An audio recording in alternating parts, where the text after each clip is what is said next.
പ്രതീക്ഷകളുടെ പൂങ്കാവനമായി പുതുവർഷോദയം.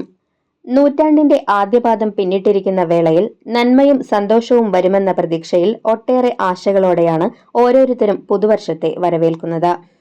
മഹായുദ്ധത്തിന് ശേഷം ലോകത്ത് ഒന്നടങ്കം ഏറ്റവും കൂടുതൽ മരണം സംഭവിച്ച കാലത്തെ ഏറ്റവും പെട്ടെന്ന് പ്രതിരോധ വാക്സിൻ വികസിപ്പിച്ചെടുത്ത അപൂർവതയുടെ കാലമായി അടയാളപ്പെടുത്തിയാണ് നാം നൂറ്റാണ്ടിന്റെ രണ്ടാം പാദത്തിലേക്ക് പ്രവേശിക്കുന്നത്. ശാസ്ത്രത്തിൽ വലിയ മുന്നേറ്റങ്ങൾ സമ്മാനിച്ചാണ് 2025 കടന്നുപോയത്. പഴയ കാലമാണ് മനോഹരമായതെന്ന ചിന്തയിൽ കാമ്പില്ലെങ്കിലും കാലത്തിന്റെ മാറ്റത്തെക്കുറിച്ച് ചിന്തിക്കാതിരിക്കാൻ നമുക്കാകുന്നില്ല. കുറ്റകൃത്യങ്ങളും ആത്മഹത്യകളുമില്ലാത്ത, സഹിഷ്ണുതയും കാരുണ്യവും പുലരുന്ന, സ്നേഹവും സമഭാവനയും വിളയുന്ന കേരളമാണ് ഓരോ മലയാളിയുടെയും സ്വപ്നം. ശുഭപ്രതീക്ഷകളുടെ പ്രതീകമാണ് ഓരോ നവവത്സര ദിനവും. പോയ വർഷത്തിന്റെ നേട്ടങ്ങൾ ഓർത്തെടുക്കുന്നതോടൊപ്പം കോട്ടങ്ങളെ മറികടക്കുകയും വേണം. ആത്മപരിശോധനയ്ക്ക് ഏറ്റവും അനുയോജ്യമായ സമയം കൂടിയാണ് നവവർഷപ്പിറവി.